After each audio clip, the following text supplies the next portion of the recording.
今年もいっぱいガジェット買ったな。こんにちは、トバログです。いやー、もう早いもので2024年も年の瀬ですね。というわけで毎年恒例なんですけど、今年のベストバイ2024をやっていこうと思います。今年もね、ちょっと前半は結構オーストラリアにいてあんまりね物を買ってなかったんですけども、後半はねそのリバウンドというか反発で結構いろんなものをね買ってしまっているので、その辺を中心に紹介していこうと思います。毎回そうなんですけど、暮らしの道具編とガジェット編で分けようと思っていて、今回はねガジェット編というところですね。はい、ぜひねこの動画を見ている人は皆さんの2024年のベストバイガジェットもぜひコメントで教えていただけると嬉しいです。来年の散財のね参考にしたいと思います。というわけで早速いってみましょう。はい、というわけで早速紹介していくんですが、今年のベストバイ第10位はこれかなっていうところですね。無印良品の1万 mAh のモバイルバッテリー兼 AC 充電器、これは結構ね良かったですね。本当に職業柄いろんなモバイルバッテリーとか AC 充電器使うんですけども、一番ね見た目のデザインもちょうどいいし、機能性もバランスが結構いいし、そういうところでなんだかんだこれ一番使ってるかなっていうのでベストバイ入りしています。最大 18W での出力ができて、しかもねポートも USB-C と、あと普通のこの USB-A がねそれぞれ備わってるっていうところがなんだかんだ使い勝手いいなと思います。1万ミリで 18W 給電できたら普段使い全然問題ないかなと思ってて、こういうね普段折りたたみスマホを使っていて、これでね雑誌とか読むと結構バッテリーの減りが早くなっていくところはあるんですけど、それでもね終日出かける時にこれがあればいいかなっていうところと、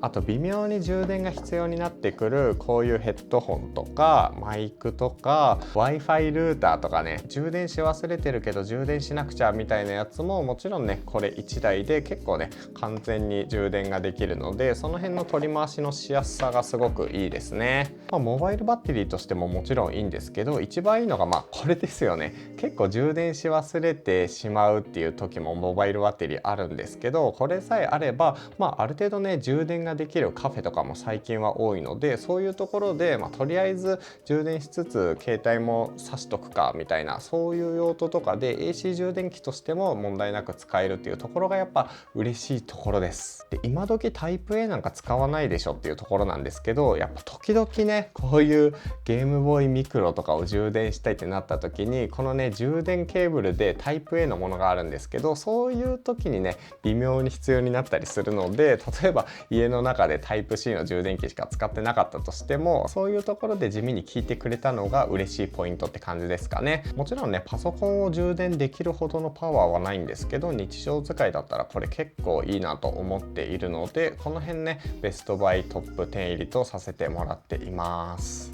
はい、続いてガジェットベストバイ第9位なんですけども、こちらですね。 3D プリンターバンブーラボの A1 ミニは、これはねやっぱ買ってよかったというか、世界が広がるアイテムな気がしますね。正直なところねまだちょっと時間が割けてなくて CAD とかそういうのを使って設計とかはできてないんですけども、こうやってね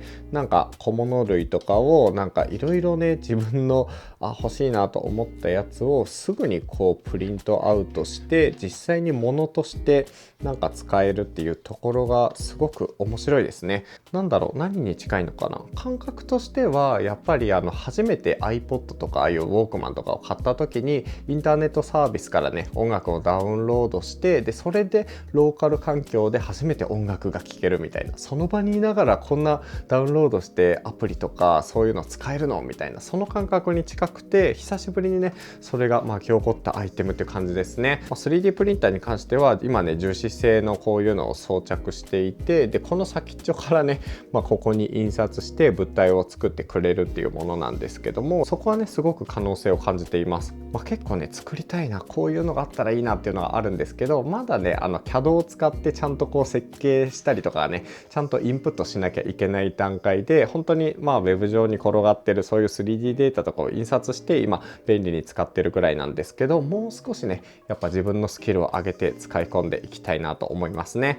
そういう新しい世界を見せてくれたっていうところで第9位とさせてもらっています。はい、続いて買ってよかったもの第8位なんですが、地味なんですけど、このサムスンの SSD T7 の 4TB は、個人的にはね本当にあってよかったなと思います。こういうね SSD って万人にとって必要なわけではないんですけど、僕みたいにね基本的にこう動画を撮ってそれを編集して世に送り出すっていう職業をしていると、やっぱりね公開する前の動画データとかを何かしらに入れておかなきゃいけないんですよ。そういう時に 4TB 分の外部 SSD があれば、本体のねパソコン本体の容量が小さくてもある程度この中に仕込んでおけるし、しかもこれ転送速度も1000メガとかだったかな、めっちゃ速いってわけではないけど、それなりに動画編集をするのであれば問題ない速度で読み書きができるので、その辺ね外部のストレージっていう意味でかなりいいなと思っています。結構職業柄ねいろいろな SSD とか NAS とかハードディスクとかそういうのを使うんですけど、もちろんねクラウドとかもいろいろ使った中でバランスいいのが、サムスンかなっていう感じがしています。余談でトバロが普段の動画はねこちらに書き出していて、これだと最大 8TB のね SSD がこの中に入っているんですけど、これとかはやっぱ接続が結構不安定なんですよね。これをこういうタイプのアダプターにかませて、でパソコンとね接続をしてこのまま動画編集できるっていうのもいいんですが、MacBook とかをこうリビングに移す時とか、ちょっと動画撮るから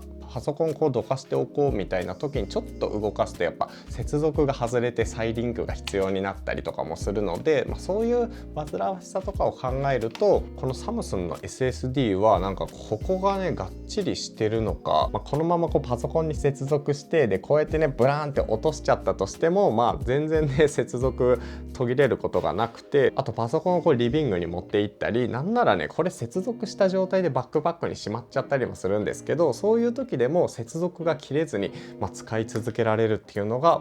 個人的にはやっぱベストバイたるゆえんですかね。これもね500ギガぐらいからあると思うので、もしねこんな4テラも必要ないよっていう人でも1テラバイトとかね結構1万円台ぐらいで買えると思うので、動画編集とかやりたい人はこのサムスンの小さい SSD すごくおすすめです。はい、続いてベストバイ第7位なんですけども、第7位は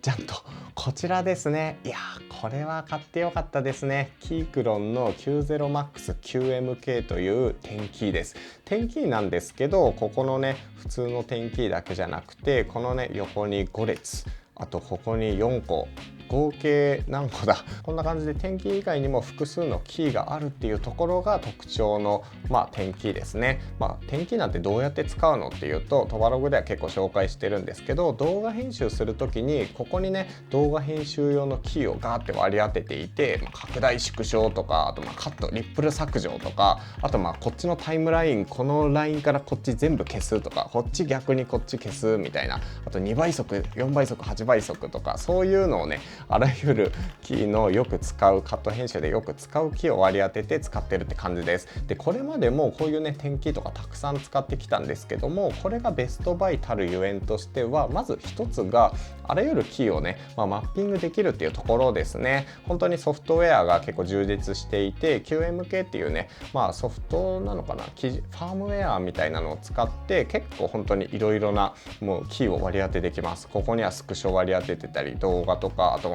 ァインダーのファイルを開けるとかね結構便利なんですけど、そういうのとか、あとレイヤーも分けられるので、ここねレイヤーボタンにしていて、普段使い用、動画編集用で分けていたりとか、そういうねプログラマブルなところがすごくいいなと思っています。でかつこれめっちゃいいのが、これ有線でも無線でも Bluetooth でも使えるっていうね3タイプの接続方式に対応してるってところですね。過去にね使ってたキークロンの90とかだと有線接続しかできないから、例えばねこんな風にパソコンをここに置いておくと、ちょっとこう線を接続するとめっちゃダラーンってなっちゃってたんですよね。こんな感じでわざわざこう取り外すのとかめんどくさかったんですけど、Bluetooth とかワイヤレスで対応しているので、デスク上がねかなり線が少なくなってすっきりするっていうのがすごく嬉しいいところですね。かつ3つ目としてやっぱこの見た目ですよね。これ過去動画見てもらえば分かると思うんですけど、自分でねこのキーを入れ替えてるんですが、キーを入れ替えると白一色のめっちゃこうモックみたいな、なんか 3DCC のモデルみたいなくらいね本当に真っ白な状態で使えるので、この感じがすごくいいなと思っています。かつ素材感もこれ金属でできてるのでめっちゃ重いんですよ。650ぐらいあるのかな。なのでこう結構がっつり使っても全然ずれないみたいな、全然ずれないみたいなところの重厚感がすごくいいです。余談なんですけど、この前紹介したロジクールのキーパッドもこうやって併用して使っていて、どっちかっていうとこっちはねカット編集とか作業用なのに対して、こっちはいろいろアプリを開いたりとか、ちょっとね煩わしい定型文を入力したりとか、そういう感じでね使い分けをしています。そんな感じでこれがベストバイ第7位って感じですかね。はい、でガジェットもので言うと地味になっちゃうんですけど、やっぱ第6位はこちらですかね。来ました。エレコムのトラックボールイストのベアリングタイプ。これはね正直なんか思ってもみなかったんですけど、めちゃくちゃいいですね。これ結構なんか好き嫌い分かれるというか、なんかねちょっと不具合とかもあって、なんか微妙にこれが滑りが悪くてちょっとカクカクしてみたいな、サポートに連絡したんですけどとか、そういうね声もあったりして、割と賛否両論ではあるんですけど、僕の場合だとすごく使いやすくて、もう大体ずっとこれ使ってますね。これ何がいいのかっていうと、これちょっと見えるかな、ここにねめちゃくちゃちっちゃいベアリングが搭載されていて、それによってこの球をねこうシャーって転がしてくれるんですよね。この感じすごくないですか。このシャーって転がしてくれる感じがすごく手に馴染みが良くて、なんかこう画面の端から端まで行く時とかね、シャシャってこうシャシャってこう手にね慣れてくるとこうシャシャってこのね止めたりとか、この行き来するのがめっちゃ楽なんですよね。で細かいところは割とこうやってゆっくりこうコリコリとしながら止めることができて、遠く行きたい時はシャーってこれでカーソルを遠くまで連れてってくれる。この感覚が普通のプラスチック軸と比べて道具感がめちゃくちゃあって、自分のね体にこう馴染んでいくところがすごくいいなと思ってます。素材感はねそれなりにチープな感じなんですが、この白と、ライトグレーのねこの色合いで出してくれたっていうのも一つポイントですかね。残念ながらねちょっといけてないなってところもあるんですけど、このねイストの場合なんか接続方式が選べないんですよね。なんか有線タイプはもう有線として売られているし、 Bluetooth 版は Bluetooth だけとして売られているし、ワイヤレス版はワイヤレスだけでしかね接続できないとかがあって、その辺全部例えばさっきのキークロンみたいに3種類の接続タイプ使おうとすると、これを3台同じもの買わなきゃいけないんですよ。そんなにできないことなのかなみたいな感じはするんですけど、それが技術的に難しかったのか、経営戦略とかねもう売り上げ伸ばすためのものなのか分かんないんですが、その辺がちょっとね難点ではありますね。しかもその中で僕 Bluetooth 版買ってるんですけど、マルチペアリングがこの時代にできないので、本当にね一つの端末ごとにこう使い分けるときは再ペアリングをしないといけないんですよ。ここがちょっとね煩わしいというか、いやーいけてないなって感じなんですけど、このねペアリングの滑り自体はめちゃくちゃ気持ちいいので、今は普段使っています。これがベストバイ第6位って感じですかね。はい、続いて第5位なんですけども、第5位はじゃんとこちらですね。イギリスからこれ出資をして購入したクリックスキーボードのiPhone15 Pro 用のモデル、これがねベストバイ第5位とさせてもらってます。いや、なんでこんな極物っぽいのに順位こんなに高いんだっていうと、そもそも iPhone 用のこういう物理キーボードみたいなのってしばらく出てなかったんですよ。物理キーボード僕がすごい好きなので、実用性があるかどうかは置いといて、本当にねこういう物理キーボード搭載のやつって今までこうスライドタイプだったりとか、ここにかぶせるものとかたくさんあったんですけど、そういうあらゆるものの中で一番使いやすいんじゃないかなっていうのが今回のこのクリックスだったんですね。なんかやっぱりこういうガジェットって今までなかったので、応援する気持ちもあって購入してみたところ、想像以上にこのクリック感というか打ちやすさが凄まじかったですね。例えばこうとか快適に打てますみたいな感じで、結構ねサクサクとクリック感が気持ちよく入力できるのが、このクリックスなんですね。で結構面白いのがこんな感じでこことここを押すとコマンドキーになったりとか、あとこっち側のコントロールを押してカーソルを移動したりとか、基本的にこういうキーボードとできることはそんな変わんないというか、 iPhone 用のねマジックキーボード的に使えるところがやっぱいいなと思ってます。見た目は際物なんだけど、満員電車とかでもねこうやってポチポチとメールを返したりとか、あとスラック返信したり、タスクとかね動画の草案みたいなのを考えたりとか、そういうところで結構ね地味に活躍してくれたものですね。でちなみにこれなんですけど iPhone16 Pro 用でまたさらに進化してるんですよ。厳密にはねこっちのモデルはプロトタイプで、これがねあまりにも良くて、これが日本上陸するというタイミングで取材させてもらったんですよね、この間。でその時にぜひ白を出してほしいっていうのですごくメールでやり取りをしていて、いざね開発者に会ったら白いプロトタイプを作ってくれてたっていうところがあるんですが、この16 Pro でさらに打ちやすくなっていて、これすごいのがここショートカットがいろいろ作れるようになってるんですけど、こんな感じで押すとこういう風にねノーションをすぐ開けたり、こう押すとこの Google Keep に移動したり、ここをダブルタップするとこんな感じで音楽を再生してくれたりとか、あとはここをダブルタップするとこんな感じですぐにねボイスレコーダー立ち上げるとか、そこが想像以上に進化してたんですね。それは置いといて、これ自体はねすごくずっと使っていて、結構今年中東京でこのね電車に乗る機会が増えてからかなり活用できるようになったので、これはベストバイ第6位とさせてもらいたいなと思っています。見た目もねやっぱ可愛いですよね、このスタイル。際物だけど第5位です。はい、続いて第4位なんですけども、第4位はよいしょじゃんと、はいこちらですね。いやこのタイミングで出てくるのかっていうのと、そもそも雑すぎじゃないっていうところはあるんですけど、よいしょ、はいApple Vision Pro 変わり果てた姿、こちらが第4位となっています。僕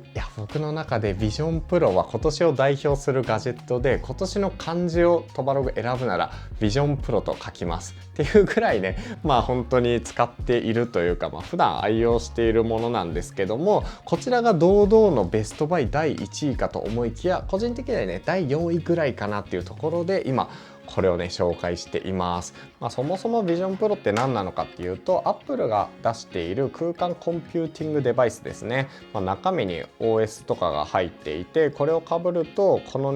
の今ある空間丸ごと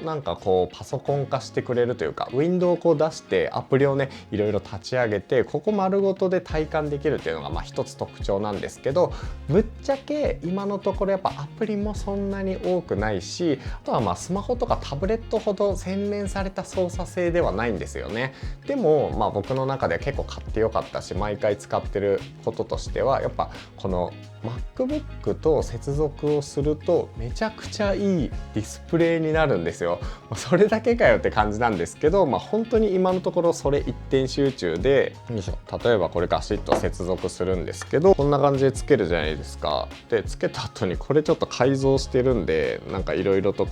組み合わせてこんな感じでやらなきゃいけないんですけど、これをかぶると MacBook のこのちっちゃいディスプレイがこのぐらいのこっちぐらいまでね広がる超ワイドディスプレイになるんですよね。でそれによってこの動画編集とかもすごく大きい画面でしやすいし、その横にね Finder とか Chrome とかよく使うそういうアプリを全部並べて、動画編集とかもできるっていうのがなかなかいいポイントです。で Vision Pro の場合コワーキングスペースとか、旅先出張先のホテルでも全く同じ環境で作業できるんですよね。これがもうこれかぶっちゃえば、新幹線の中でやりたいとは思わないんですけど、新幹線とかでもこんだけでかいねディスプレイを出して、パソコン作業ができるので、その辺ね未来のデバイスみたいなそういうね未来を語る話は置いといて、現時点ですごく実用的だと感じています。この辺はねメタクエスト3とかも使ってきたんですけど、やっぱ Vision Pro は圧倒的に接続が安定していて遅延も少なくて映像がめっちゃ綺麗ですね。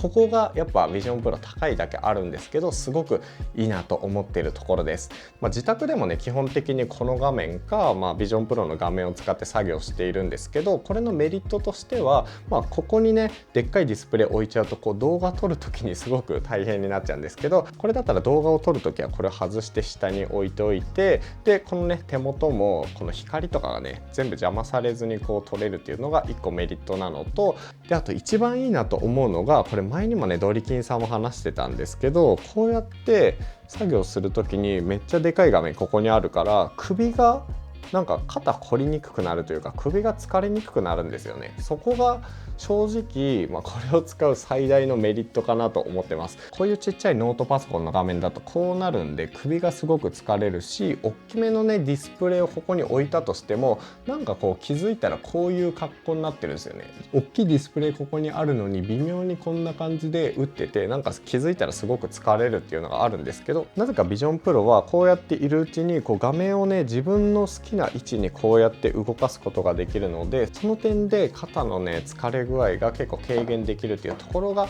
割といいところかなと思っています。じゃあなんでそんな絶賛してるのにベストバイじゃないんだっていう話で言うと、やっぱ重さとか重量バランスですかね。今の僕の使い方だとこんな感じでアリエクで買ったこのストラップと、あとこれをねバッテリーをこの後ろに置いて、でさらにこのライトシールドみたいなのを外して使ってるんですけど、そこまでしないとなんか重量バランスがちゃんと整ってくれなくて、結構ね首が疲れるというか、そのままの状態だとほっぺがめっちゃ痛くなるんですよね。でそこが結構難点で、いろいろ試行錯誤した結果こうなったんですけど、結構ねそういうところだったり、あとこれ自体 MacBook とミラーリングをするとバッテリーの持ちが1時間半ぐらいしか持たなくなっちゃうんですよね。なので実質的に外ではすごく使いづらい、画面としてもねすごく使いづらいので、本当に出張とか長期旅行に行くとかそういう時でしか使ってないんですけど、未来の話をするっていうよりも本当に実用性でベストバイ第4位っていう感じが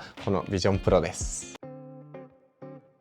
はい、じゃあここからはベストバイガジェットトップ3を紹介していこうと思います。第3位はダルルン Pixel 9 Pro Fold。はい、Pixel 9 Pro Fold が第3位となっています。いやー、正直これは思わなかったですね。いやこれこの間も話したんですけど、最初ね発表会で手にした時は、いやまさかなんか微妙でしょみたいなすごく思ってたんですよ。デザインもここは丸いのになんでここは四角なんだとか、あと色が思ったよりちょっとゴールドっぽいなとか、あとこういう雑誌サービスを使った時にこうやったら見開きだからこうやったら1ページになるのかなと思いきやならず、そしてこうやってもねなぜか戻らずみたいな、そういうところで最初はさすがにないかなみたいな。あとスペック的にもゲームがすごくできるとかでもないし、なんか正直スマートフォンとしてはパッとしないなみたいなイメージではあったんですけど、なんか使えば使うほどこれがねすごく好きになっていったんですよね。これねこの間買ったものでも紹介させてもらっていて、正直ね購入したのは10月の末ぐらいではあったんですけど、実際使ってる期間としては Google から借りてる時期もあったので3ヶ月とか4ヶ月ぐらいかな、それぐらい使っていて、その間にね本当に5個6個ぐらいのスマートフォンいろいろ使ってたんですが、実際にねやっぱメインとして今使っているのがこれっていう感じですね。何がいいのかっていうのは結構難しいんですけど、まず1つ目としてはなんか物としてすごく道具感があるというか、手に馴染みがいいっていうところですかね。本当これ感覚的な話なんですけど、前にも紹介した通りこうやって例えばパキってね上に上げると下の方のバイブレーションが鳴ってる感覚があって、上から下にパキってやると上からバイブレーションが伝わってくる、このね触覚フィードバックの感じとか、あとは僕 Android の端末で言うとソフトウェアキーボードを打った時にねこうやってバイブレーションがブッブってなるのが好きなんですけど、ここのなんかバイブレーションのパキパキパキパキみたいな気持ちよさがすごくあって、こういうところでなんか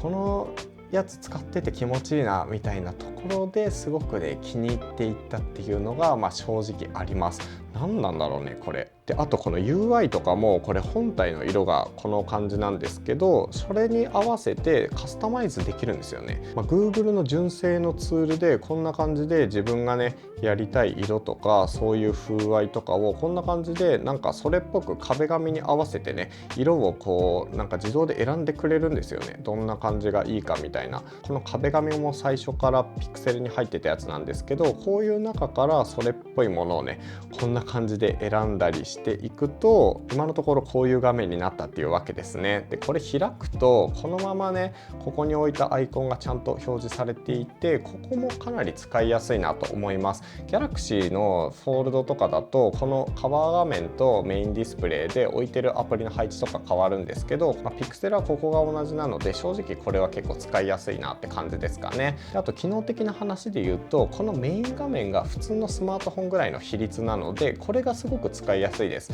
結構ねフォールドって雑誌を読む時とかなんかコンテンツ楽しむ時は開くんですけど、それ以外ってもう大体こうやって使うんですよね。テキストもやっぱりこの閉じた方が使いやすいし、Twitter のタイムライン見るとかあと LINE とかねそういうテキストメッセージツールとかやっぱ閉じたままの方が見やすかったりするので、この状態でね、連絡取り合ったりすることが多いんですけど、この閉じた状態でもすごく使いやすいっていうのが今回のね Pixel 9 Pro Fold ですかね。それによってねなんか個性が失われたっていう風に最初言われていて、確かになんか個性あんまり感じないよねって感じだったんですけど、実際に使ってみるとやっぱその辺も含めて使いやすいなっていう感じがしています。であとはね結構カメラも使いやすくて前のモデルと同じらしいんですけど5倍ズームまでね光学でできるんですよね。で結構カメラはすごく綺麗に使えるし、その辺のねカメラのバランスもそんなに犠牲にしてないっていうところも好きなポイントかなって感じです。あと今回ねこの Pixel 9 Pro Fold を買うにあたっていろいろとデザインの話をディグっていったりしたんですよね。海外の Google のオウンドメディアとかだと割と詳細にねなんでこういうデザインにしたのかとかがデザインチームへのインタビューなのかな、そういうねオウンドメディアのコンテンツとかが載っていたりして、もともとこれをね統括しているデザインの人のバックグラウンドの話とか、なんかディズニー働いてたとかジュエリー職人だったみたいなそういうところもありつつ、なんか実際ねこの端末を手掛けた人がもともと違う会社で働いててこんな経歴だったんだとかもね、そういうのも集めつつねどんどんなんでこんな感じなのかとかをいろいろ深掘っていった結果やっぱねすごい好きになったっていうのがあるので、ものを好きになるストーリー性とか工程とかをねどんどん掘り下げていくのも楽しいなと思った。それを気づかせてくれたのがこのPixel 9 Pro Fold っていう感じですかね。もちろんねスマートフォンとして使いやすいっていうのは大前提にあると思うんですけど、やっぱもうこっからは自分がどれだけこのスマホを好きかっていうのをね深掘っていくフェーズだと思うので、それこそ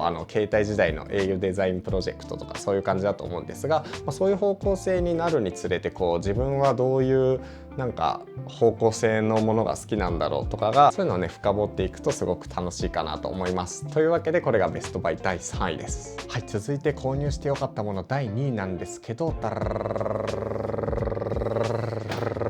っちだった。こっちにある。はい、MacBook Pro です。実はまだ動画にしていないんですけども M4Max の 128GB メモリ 4TB ストレージの MacBook Pro をねちょっと前に購入していて、こちらがやっぱりねちょっとどうしても仕事道具的な感じなんですけど第2位とさせていただきたいと思います。こんな感じで M3 Pro の MacBook Pro もあるんですけど、見た目はね本当に同じなんですよ。カバーをつけているだけで見た目では全く違いはわからないんですけど、性能は本当に全然違くて M4Max のねちょっとした動画を作るためにいろいろとね今ベンチマークみたいなのとか動画の書き出しどのぐらい速いのかなとかやってたんですけど、もう2倍3倍ぐらいのね速度がこれで出ていて、現状僕が持っている全ての PC の中で一番動画書き出しが速いのがこの M4Max ですね。もちろんモンスターハンターとかあとSteam のねゲームとかができないのでそこでこのスペック使えないのもったいないなっていう感じではあるんですけども、基本的に外でする作業って動画編集なので動画編集っていう一点においてはやっぱ最強の PC っていう感じですかね。ちょっとね MacBook 全体的な話なんですけど、そもそも MacBook が YouTube 動画とかこういうね YouTube を主戦場としているクリエイターにとってはめっちゃ使いやすいんですよね。まず一つがやっぱパワフルなのにこのサイズこの小ささに収まってるっていうところろですよね。結構僕の場合性能も重視したかったので、自作 PC とかゲーミングノート PC とかも使っていて、そっちの方がね総じて性能は強いんですけども、このね持ち運べるサイズ感である程度強いっていうところで、そもそもね M3 Pro はすごくバランスが良かったんですよね。これで持ち運んでさ、海外に行って動画撮ってその場でアップしてっていうのができるっていうのが、やっぱ電源がなくてもできるっていうところがすごい良かったんですよ。本当に動画編集ってパワーを使うので、従来のねパソコンとかだったら GPU ガンガン動かすと中のねこのバッテリーだと持たないから GPU 動かないみたいなこともあったんですよね。なんですけどこの M4Max に関しては電源につながない状態でもめっちゃ早く書き出しができるし、サクサク動画編集ができるしっていうところで、やっぱりそのバランスがめっちゃ強いなと思います。この辺ね、なんで 128GB なの絶対いらないじゃんとか、 M4Max 実際どうなのとか、ストレージなんでこれにしたのみたいなのはね別途動画で紹介しようと思ってるんですけど、 M3 Pro でもかなり満足していたのに、さらにそれをいく性能というところで正直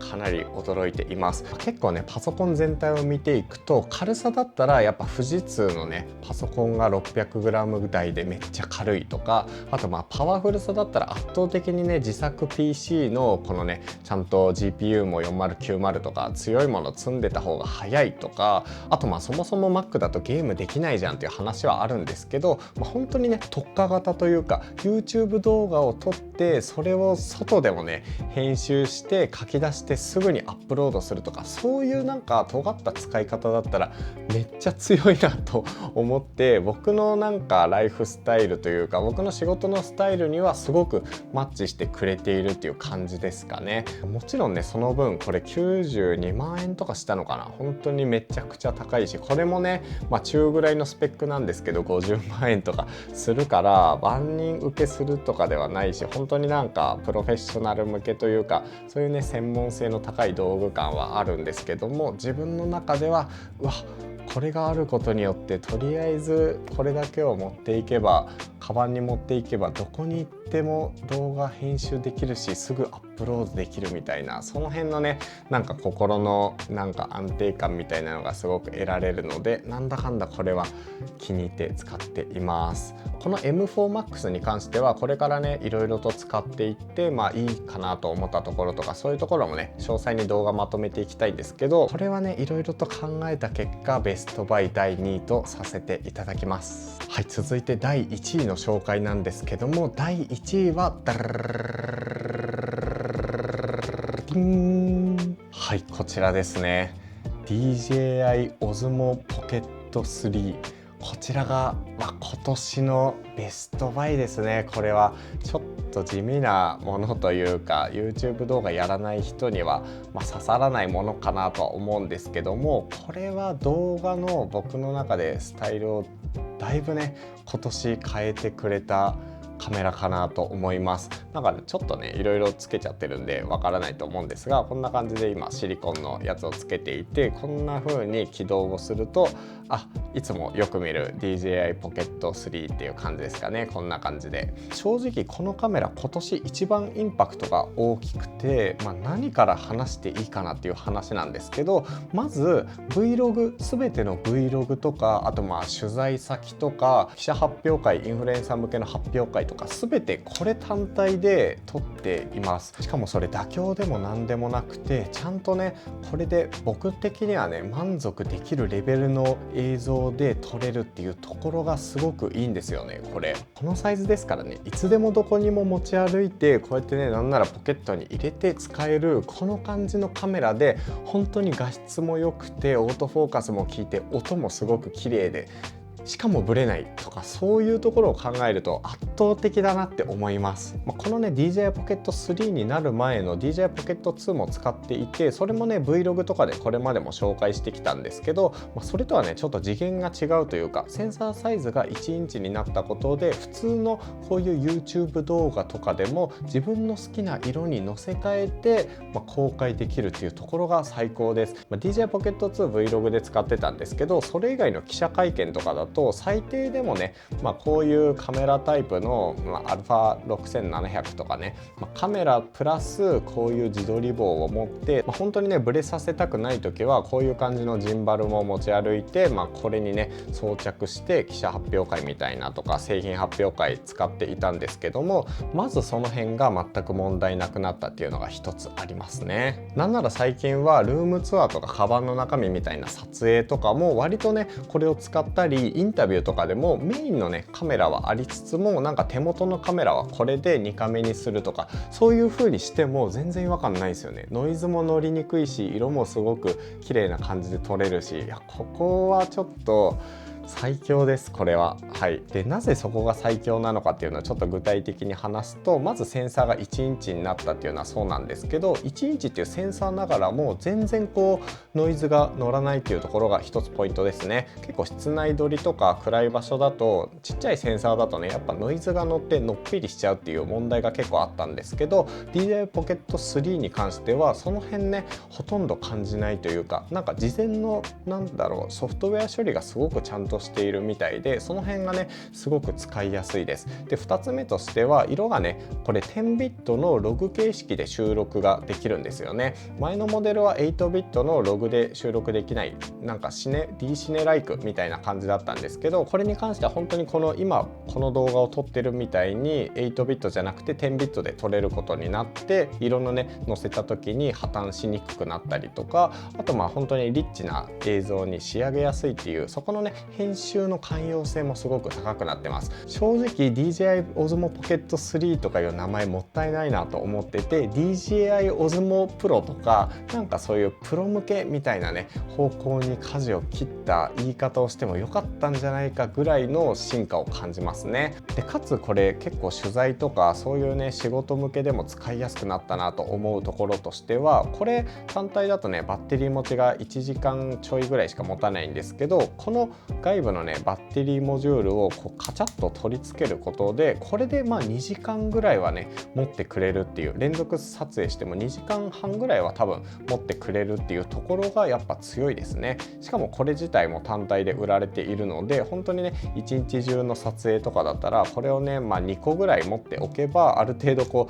っちを充電してなくなったらこれをモバイルバッテリーに充電しながらもう1個を使うとか、そういうね、連続撮影ができるっていうところもやっぱ強いなと思います。本当に余計なケーブルを伸ばさずに、本当にこれ単体でねこうやって使えるっていうところがめちゃくちゃいいですね。でかつインタビュー撮影とかそういうところでも使いやすいなってところだと、これですよね。 DJI のマイク DJI マイク2っていうのがあるんですけど、普通ねカメラと接続するときはこういうねレシーバーをなんかこうイヤホンジャックのケーブルで挿して、でこの上にねこうやって取り付けてこれで収録するっていう必要があったんですけど、なのでねこれも持ち歩くことが多かったんですが、 DJI Pocket 3は DJI の会社のものなので、この DJI マイク2が何もせずにね本当に Bluetooth でこれでペアリングできるんですよね。でこっちで音量レベルとかも見ることができるし、変な設定とかをしなくても、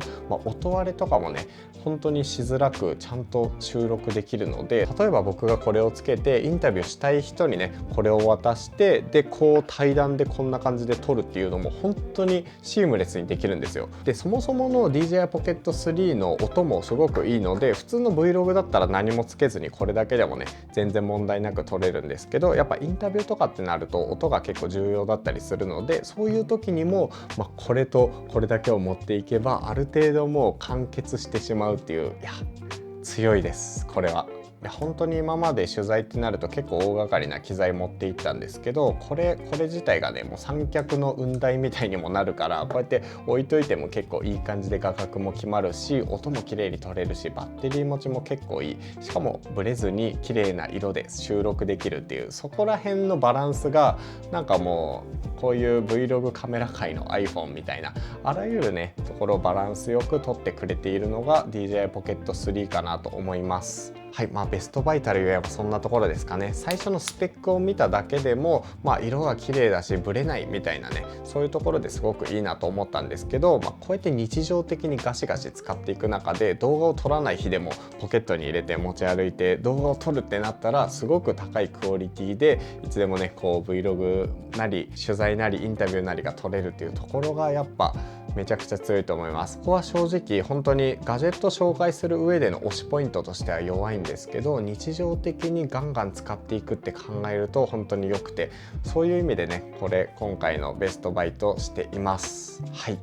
というわけで今回はですね、2024年ベストバイガジェットの動画を撮ってみました。いろいろ紹介してるんですけど、総じていろいろ買ってよかったですね。本当に物って買わないとよしあし分かんなかったりするので、いろいろ買って試しながら、いやこれは本当に良かったとか、これはちょっと微妙だったなとかも試しつつね、どんどん成長していくので、2025年もいろいろガジェットを買っていきたいと思います。めっちゃ楽しみですね。今後もなんか折りたたみスマホとかどんどん出そうだし、 XR 系のデバイスとかもね、4K のグラス型とか出たらいいなとか、そういうのを楽しみにしています。というわけで今回の動画終わりにしようと思います。ぜひねこの後もベストバイの暮らしのガジェット編も撮ろうと思っているので、そちらもぜひチェックしていってください。気に入っていただいたらチャンネル登録とコメントをよろしくお願いします。というわけで次の動画でお会いしましょう。とばログでした。